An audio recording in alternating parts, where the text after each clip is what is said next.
Esta presentación estará a cargo del doctor Sixto Fernández López. Él pertenece a la Universidad Complutense de Madrid. Es catedrático de paleontología en la Facultad de Ciencias Geológicas. Sin más preámbulo, quiero dar la bienvenida al doctor Sixto Fernández López. Gracias. Buenas tardes a todos. En primer lugar, por supuesto, agradecer al IGEMED la deferencia o la cortesía de invitarme a dar esta. He intentado adecuar, aunque creo que he conseguido disimularlo bastante bien, materiales de dos conferencias anteriores y un seminario anterior en la universidad, en distintas universidades. Quiero decir, no intenten memorizar todo lo que digo, porque les gano en años dándole vueltas a las mismas ideas. Entonces, ya les anticipo, es como cuando uno está aprendiendo el idioma y el profesor te dice que no te empeñes en aprenderte todo el vocabulario el primer día, que no lo vas a conseguir al final de tu vida. O sea, simplemente poco a poco ir siguiendo el discurso. Yo creo que es la mejor actitud. Tiene dos apartados, la presentación, como el título decíamos anterior, aparecía paleontología estratigráfica y paleontología aplicada en estratigrafía secuencial. Es un marco general, teórico, y en ese marco unos ejemplos en los que yo soy novato. Soy novato porque por primera vez voy a tener que hablar, como si hubiera estado muchos años trabajando en ello, pues del Jurásico de Ayacucho, por ejemplo, que es prácticamente lo poco que yo conozco de esta cordillera central de los Andes tan interesante. Entonces ya verán como a lo largo del discurso la primera parte es muy teórico, la gente joven, ánimo, que va a durar poco, y la segunda parte es más descriptiva y sin embargo se va a hacer un poquito más largo que la anterior. ¿De acuerdo? Es decir, lo advierto, la primera es más compleja, tanto de transmitir las ideas. Está hecho con una serie de imágenes, unos botones, una serie de ideas relativamente sencillas que he utilizado incluso en congreso, y la segunda parte en cambio es más descriptiva, y yo creo que ustedes se sentirán, digamos, más atraídos porque son los Andes, en definitiva, son faunas de acá, y entonces es interesante, y no somos muchos especialistas en el momento. Intentaré ajustarme a los tiempos, aproximadamente media hora. No es usual en este tipo de presentaciones en las que yo he dado, digamos, hacer interrupciones. Yo les pido, y no me lo malinterpreten, no es una descortesía por mi parte, que me dejen acabar la exposición. No es una clase al uso en el que conviene seguir todo el discurso. Entre ustedes, yo no los conozco, por supuesto, ni siquiera la mayoría, pero afortunadamente muchas caras jóvenes, eso es estimulante para mí, y otras personas que somos más veteranos. Probablemente sea yo más veterano en edad, no en otras cosas. Entonces, el discurso para mí es complicado, intentaré no defraudarle a ninguno de ustedes, y ya les digo que antes de venir aquí me prometí a mí mismo que la próxima vez lo haría mejor. O sea que vamos a ver cómo sale. Espero que haya después unas intervenciones, una posibilidad de intervenciones, y ahí tienen ustedes la libertad para hacerme repetir lo que haga falta o explicarlo de otra manera o tal, que yo con gusto les atiendo. Puedo empezar entonces. Intentaré ser lo más rápidamente posible, para que el discurso quede más o menos dividido en dos apartados: la parte conceptual o metodológica y la parte aplicada. A ver, la primera parte. Estratigrafía y paleontología no es nada nuevo, son 3 siglos, más de 3 siglos de ciencia. Aunque es una ciencia joven dentro de las ciencias, estratigrafía y paleontología han compartido conocimiento durante más de 3 siglos, que estudiaban cosas que se llamaban las petrificaciones, por ejemplo, en general. Incluso hasta el nombre es demasiado general. El referente esas petrificaciones no eran entelequias, no eran conceptos o sensaciones, eran componentes de lo que se ha llamado registro geológico desde hace 2 siglos.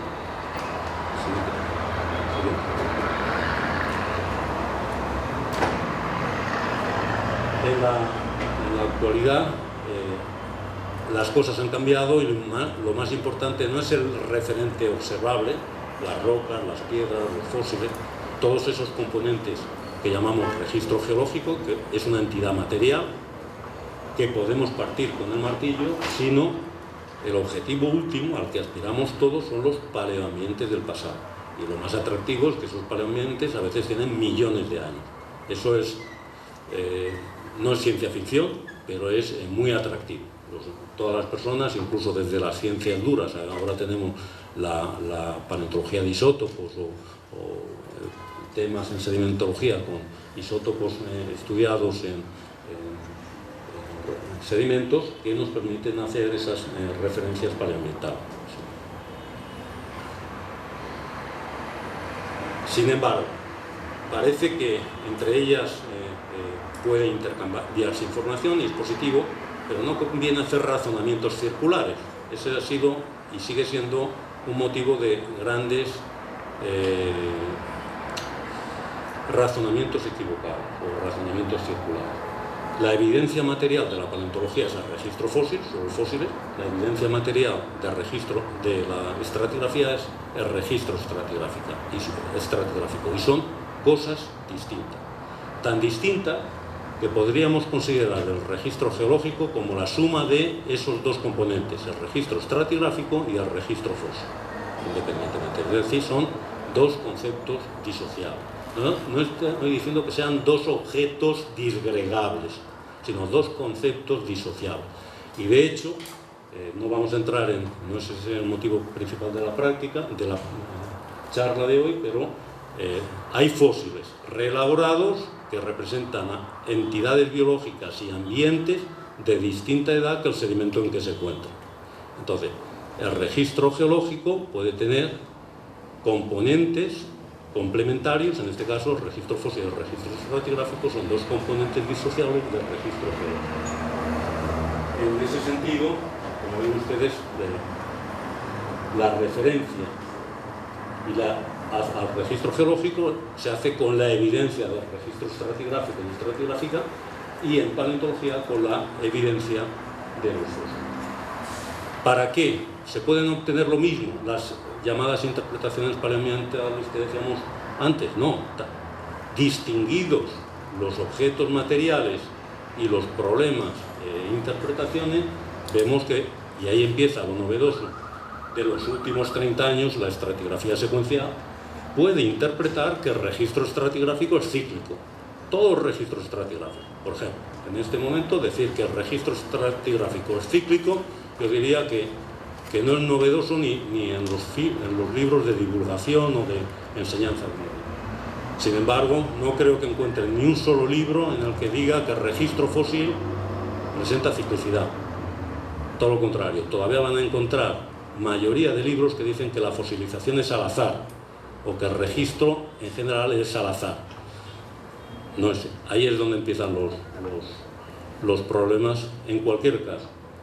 ¿Cuál es lo novedoso del planteamiento que les estoy transmitiendo? Y que no es más que una hipótesis de trabajo en la que estoy trabajando ya durante bastantes años en investigación. Pues la idea es que habrán oído hablar de que la estratigrafía secuencial estudia la ciclicidad en el registro estratigráfico para evidenciar la ciclicidad en los paleoambientes del pasado. Bueno,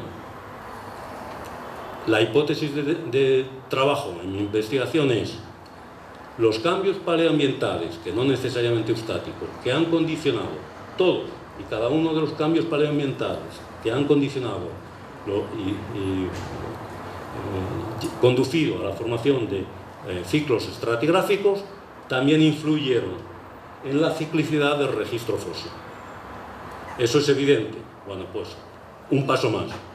Si es así, es porque no solo los fósiles durante el proceso de fosilización han tenido una ciclicidad paleoambiental, es decir, el registro, los fósiles tienen una ciclicidad complementaria a la del registro estratigráfico, el registro fósil tiene una ciclicidad complementaria al del registro estratigráfico, sino que además las entidades paleobiológicas, los organismos, las poblaciones, las comunidades del pasado, también fueron influenciados. Dicho de otra manera, y esto no es ninguna apuesta, ni ningún órdago, si la estratigrafía secuencial tiene el registro estratigráfico para contrastar los ciclos estratigráficos, la paleontología cuenta con el registro fósil y las entidades paleobiológicas del pasado para interpretar los ciclos paleoambientales. En cualquier caso, no se trata de ganar un juego de cartas o un órdago, sino se trata de complementar procesos paleoambientales que han dejado distintos registros, tres tipos: paleobiológico y taxonómico en la paleontología, estratigráfico en la estratigrafía. Siguiente, por favor. Esa es la idea principal. Volvemos otra vez a lo que todo el mundo sabe. Todo el mundo sabe, como tienen arriba, que hay unos ciclos paleoambientales que van desde el orden de 100 millones de años, superior a 100 millones de años, perdón. Por ejemplo, ¿qué ciclicidad paleoambiental ha ocurrido?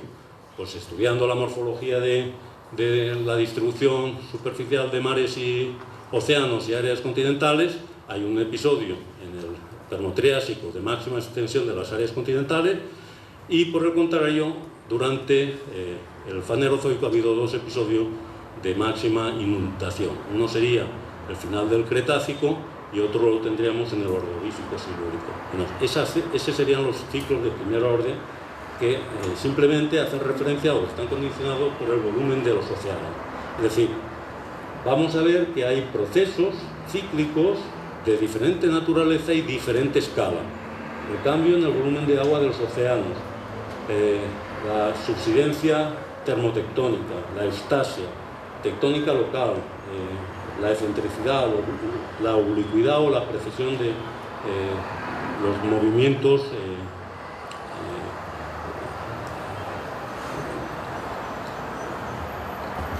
las periodicidades astronómicas en general, el suministro de sedimentos respecto a los cambios substáticos, inversiones magnéticas, ciclos de Milankovitch, ciclos de mareas, tormentas o eventos volcánicos y deposición de piroclastos. Bien, esto genera unos ciclos de distinto tipo, de distinta naturaleza, que tienen nombre puestos por la estratigrafía secuencial, y no son todos, hay muchísimos más. Y eso es, cualquiera de ellos es un evento singular cíclico, con una ciclicidad. La siguiente. ¿Qué es lo novedoso? Que a la misma escala también se ha afectado a la fosilización y se ha afectado a las entidades paleobiológicas del pasado. Y no estoy hablando de amonites, estoy hablando de todos los fósiles o de cualquier tipo de entidad biológica del pasado. Lógicamente de una duración. Por ejemplo, tenemos ciclos que afectan a escala de los más de 100 millones de años, o ciclos menores, o secuencias taxonómicas o secuencias elementales equivalentes a los ciclos en entidades paleobiológicas que sí tienen nombre. En la biosfera actual, por ejemplo, se acepta que hay episodios de mortalidad masiva, florecimiento estacional, ciclos ecofenotípicos, sustituciones de especies, sucesiones ecológicas. Eso es el campo incluso de la ecología, con unas duraciones que equivalen a los ciclos que hemos visto antes en estratigrafía secuencial, que se dan como ellos. ¿Qué es lo novedoso de todo esto? Lo novedoso de todo esto es pues, que aparecen modificaciones biogeográficas, ecológicas y evolutivas que no se han considerado como cíclicas nunca. Incluso a fecha de hoy la gente no tiene el concepto de... Es algo así como que las cenizas volcánicas o la mortalidad masiva son eventos de ciclicidad. No se entiende que son eventos singulares. Entonces, esa es la temática, es la problemática. Vuelvo a insistir que son hipótesis de trabajo. Algo más palpable. ¿Cómo argumentar que la fosilización no es al azar? Pues arriba tiene, los que sean de geología, un esquema de izquierda a derecha sería desde plataforma interna hasta plataforma externa, pasando por una zona de tránsito, un umbral, en mares epicontinentales someros, que es lo más frecuente, el modelo más frecuente en Europa durante el Mesozoico. Y de arriba abajo tienen distinguidos toda una serie de mecanismos y más de 40 tipos de procesos de alteración de las conchas de amonites, solo las conchas de amonite. ¿Qué es lo que vemos? Que cualquier proceso de alteración ocurre en cualquier sitio. Esa es la idea. Tiene una máxima probabilidad en función de las condiciones paleoambientales y paleogeográficas. Y esa es la idea. Si cada uno de esos factores, empezando por la biodegradación-descomposición, pasando por la distorsión durante la fase bioestratinómica, antes del enterramiento, después del enterramiento, o la removilización y reelaboración, está claro que la fosilización no es al azar. Otro asunto es con qué frecuencia ocurre y detectar esas ciclicidades. Seguimos. Este es, por tanto, el marco general en el que estamos trabajando muchas personas. Otro asunto es, también según los grupos, pues no es lo mismo trabajar con amonites que trabajar con polen o trabajar con ballenas, por ejemplo. ¿De acuerdo? Entonces, según el tamaño y los ambientes, hay unos fenómenos, unos ciclos que son más evidentes que otros. Pero el marco teórico es este. Y la aplicación sería para cualquier grupo taxonómico de cualquier intervalo geológico del pasado. ¿De acuerdo? Es decir, no tiene restricciones en ese sentido. Un caso práctico. Un caso práctico que fue afortunadamente una ocasión para mí el poder trabajar en los Andes centrales. Llevo trabajando desde los años 90, desde los principios del 91, en la precordillera chilena y en Argentina. He dado tanto clases teóricas como trabajando en investigación en Jurásico, en colaboración con otros investigadores, pero mis primeros trabajos han sido de prácticamente puede hacer 7 o 8 años que estamos haciendo en eso, y era un tema bastante bonito porque había un yacimiento donde está esa señal de alarma junto al alto de Totos Paras. Había un yacimiento peculiar que había estudiado un investigador alemán en años anteriores, bastantes años antes, y con un geólogo regional, Palacios, de Lucemet, y más tarde por otros geólogos y sedimentólogos. La idea es, en ese esquema general de Carlotto y tal, el de la izquierda, pueden ver lo que conocen mejor que yo, pues que hay durante el Jurásico en los Andes centrales, en lo que actualmente son los Andes centrales, una cuenca de Pucará en el norte, que es, en términos paleogeográficos, una plataforma relativamente somera que tienen ahí arriba, el perfil, la columna estratigráfica, y hacia el sur pasa a ser la cuenca de Arequipa. Si Pucará son carbonatos, someros y secciones relativamente condensadas, en general, Arequipa son cuencas o depósitos turbidíticos muy interesantes, son los Andes centrales. Cuando a mí me preguntan cómo son esos depósitos, les digo vayan a verlos, porque es muy difícil transmitir esa idea. La idea principal era que por proximidad geográfica, los afloramientos, cuando fueron publicados los fósiles, se situaron pues, como continuación de la cuenca de Pucará, y por lo tanto las calizas donde aparecían los amonites, que tenían puesto ahí en la figura, este amonites se ha atribuido a la formación Chunumaya, y por encima estaría el grupo Yura, como saben. En cambio, lateralmente, esos carbonatos de la formación Chunumaya corresponden a lo que se llama la formación Socosano. La siguiente. Con los datos de la publicación original, pues tienen en azul lo que en su momento los carbonatos, el intervalo carbonatado, se consideró en su momento en esa publicación, con fósiles en prácticamente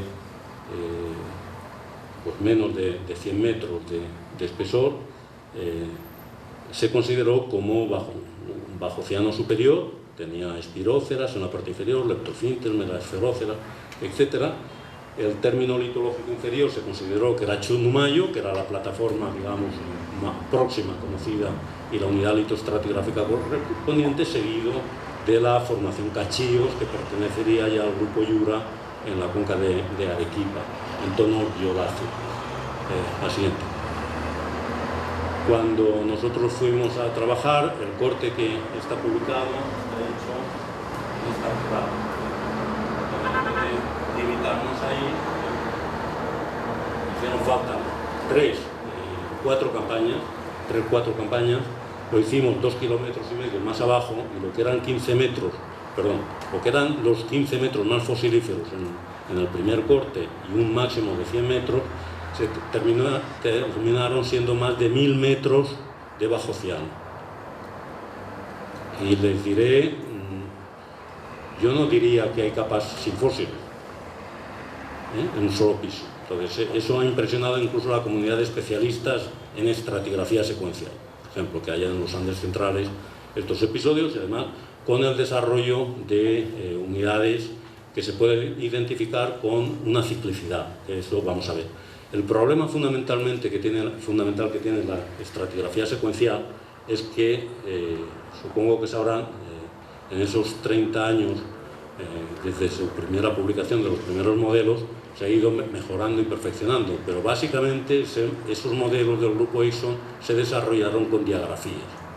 Entonces, el modelo da unos resultados extraordinariamente sorprendentes en cuanto a la interpretación de los prismas y la llamada arquitectura de la cuenca, pero en cuencas tectónicamente muy activas, como son los Andes centrales, durante el Jurásico, en particular durante el Jurásico medio, no se puede aplicar la estratigrafía secuencial, no se ve, no se desarrollan los prismas que están previstos por el modelo, porque no hay un control exclusivo estático en un espacio de acumulación.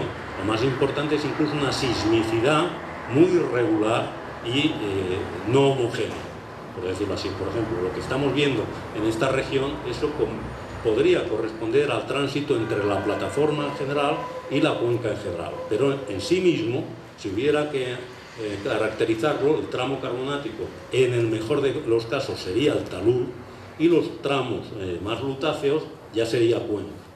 Pero incluso los carbonatos, puedo decir, por ejemplo, ¿por qué no Chuntumayo?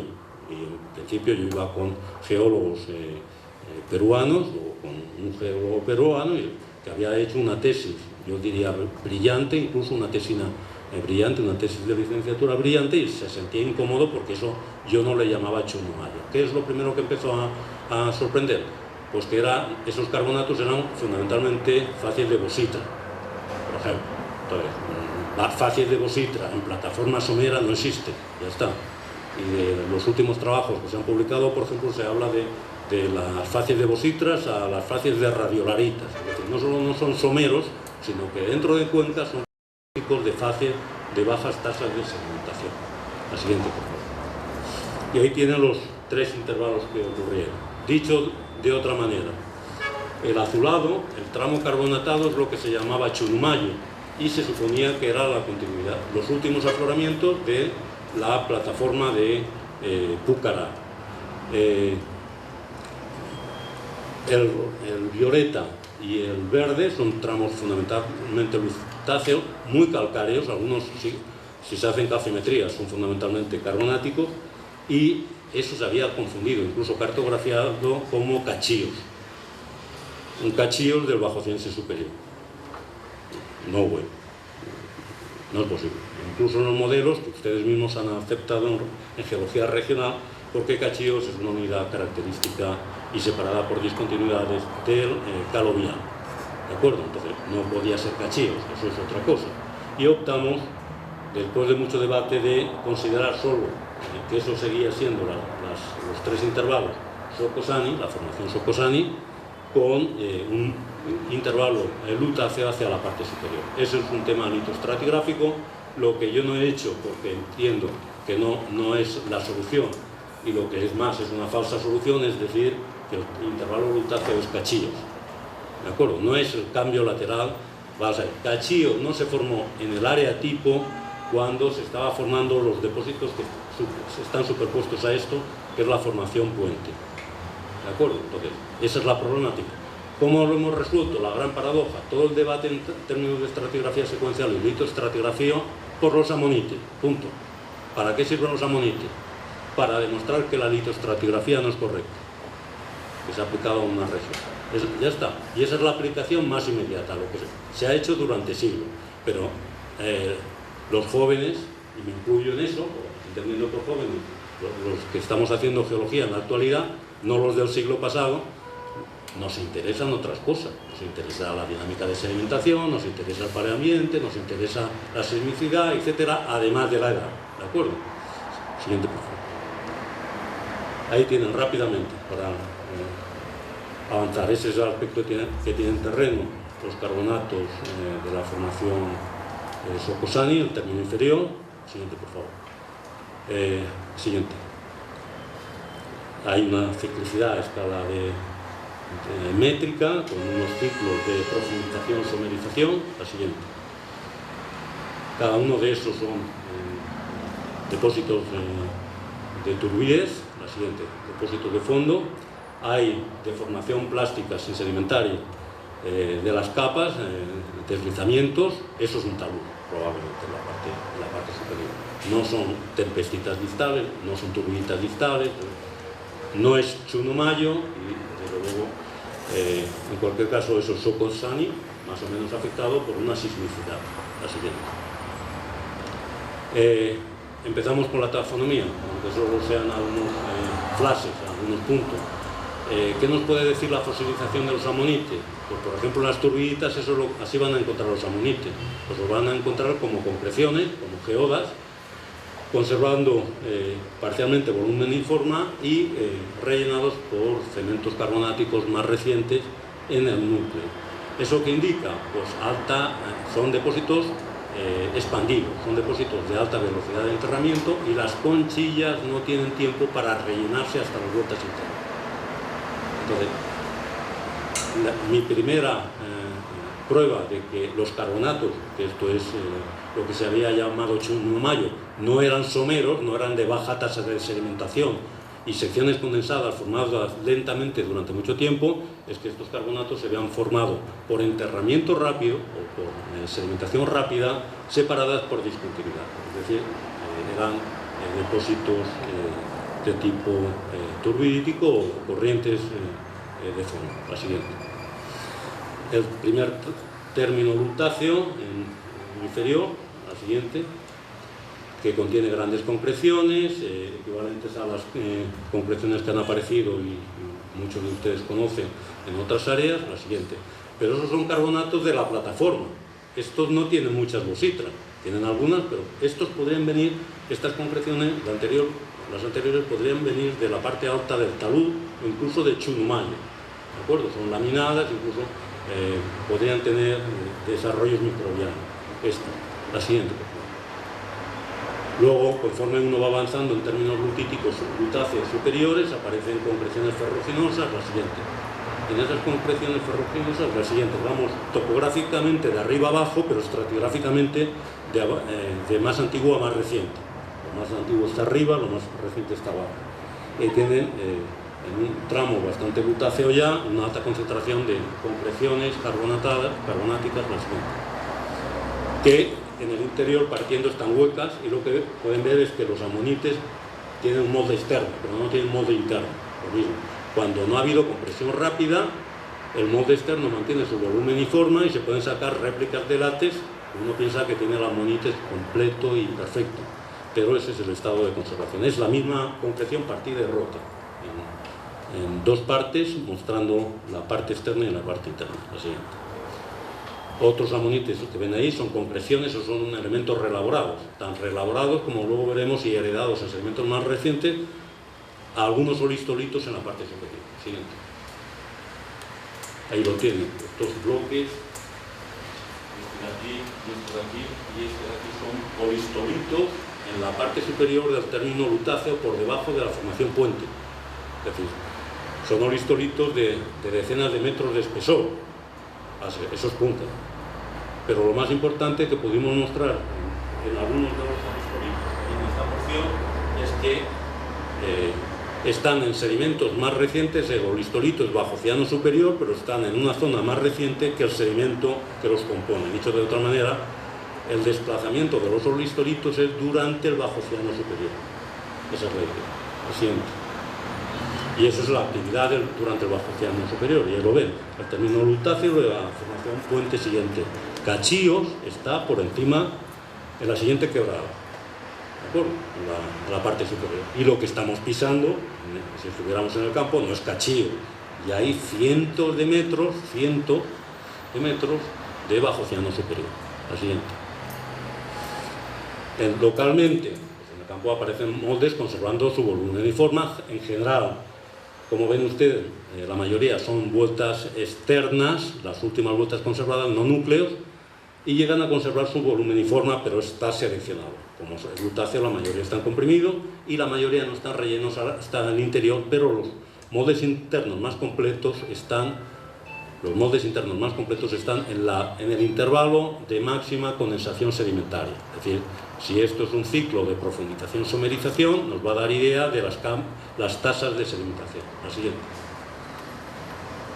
Bueno, y aquí pudimos identificar por las tres biozonas, Niortense, Garantiana y Parkinson, y del bajociano superior, que es el término lutáceo, el calcáreo es bajociano inferior, y en la parte superior pueden ver que identificamos inisquinites, que yo creo que no había precedentes para el Perú, aunque se está utilizando en Chile y Argentina muchos años. Y nos permitió caracterizar la base del batoniano superior, del batoniano inferior. La siguiente pregunta. Bien, algo más paleobiológico. ¿Qué se puede hacer con los amonites? Pues la primera pregunta que nos hemos hecho todos en el campo es: ¿vivían aquí? Porque convendría saber si vivían aquí. Todos sabemos que las conchas derivan y que los nautilus derivan, y estamos hablando desde Filipinas hasta África. Es decir, estamos hablando de a veces decenas de miles de kilómetros.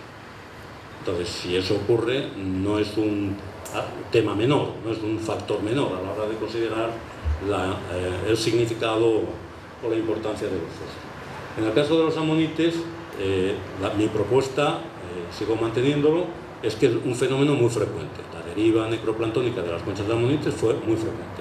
Por eso necesitamos un sistema de clasificación que distinga taxones que vivían y otros que no vivían en esa región donde hay amonites de diferentes grupos taxonómicos. A la derecha lo tienen, los que no vivían están en amarillo y los que están en rojo serían amonoideos que vivían en esa región. Y de izquierda a derecha una serie de términos, eu, mío y para, según que correspondan a amonoideos que presentan signos de reproducción. Es decir, si tenemos jóvenes adultos, machos y hembras, cualquier geólogo sabe que no hay sorting, lo que llamamos en geología, en sedimentología, sorting de partículas. No hay selección por tamaño y forma. Por lo tanto, si no hay selección por tamaño y forma, no tenemos ningún criterio para decir que pudieron haber derivado. No hay argumento alguno, punto. Todo lo contrario, si tenemos jóvenes adultos, machos y hembras, vivían ahí, al revés. ¿Y por qué no se hace? Porque normalmente no se encuentran jóvenes adultos, machos y hembras. Es el problema. ¿Qué es lo que se encuentra normalmente? Los amarillos, las conchas de los adultos nada más, que es lo más frecuente, que es lo que llega hasta las zonas más húmedas. Y hay dos situaciones intermedias, miodémico y paradémico, según que haya una biodispersión activa. Estos son los que viven jóvenes adultos, machos y hembras. Biodispersión activa sería fundamentalmente preadulto, sin los juveniles ni los adultos, formas intermedias. Y paradémicos son fundamentalmente por biodispersión pasiva, que normalmente el sorting selecciona a los más grandes, como los pingüinos que ustedes reciben todos los años por la corriente de Humboldt. No les llegan las crías, les llegan los adultos. ¿Por qué? Porque son los más grandes, es el efecto de deriva. Y esos son difíciles de distinguir de los que fueron, no sabemos si han llegado vivos o muertos. Esa sería la idea. Si llegaron derivados como cadáveres, serían adémicos, en el lugar donde se encuentran, si llegaron vivos serían paradémicos. Eso lo podemos expresar utilizando la distribución de frecuencias de tamaño, la proporción de estadios ontogenéticos, de dimorfos sexuales o de diversidad específica. La siguiente. Y ahí tienen, cuando estudiamos sintetizando todos los ammoideos que encontramos en el área de Kumani, tienen tipo 1, que representa que aparecen jóvenes adultos, machos y hembras, de la misma especie además, todos son de la misma especie, en una misma capa. Esos son lo que llamamos colonización sostenida, es decir, no solo vivían allí, sino que son varias generaciones, es muy improbable que nacieran todos juntos. Entonces, han estado en esa región varias generaciones. Eso es un instante en tiempo geológico. No estamos discutiendo eso, lo que estamos discutiendo es si vivían o no hay. Entonces, esa colonización sostenida es las condiciones, por decirlo de alguna manera, la prueba material de que la cuenca era claramente marina, abierta y con salinidad normal, porque estos eran estenolinos todos.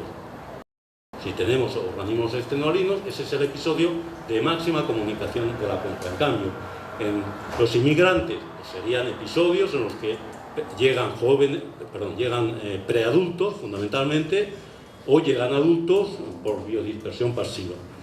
Y por último, necrocénesis son las conchas derivadas a largo plazo. La siguiente. Ejemplo, pues ahí tienen a la derecha, ven un montón de espiróceras, pero ninguno de ellos sobrepasa 1 centímetro de anchura, que los tienen varios centímetros, es decir, son todos juveniles, los espiróceras, todos. No es que sean preadultos, ni siquiera llegaron a adultos.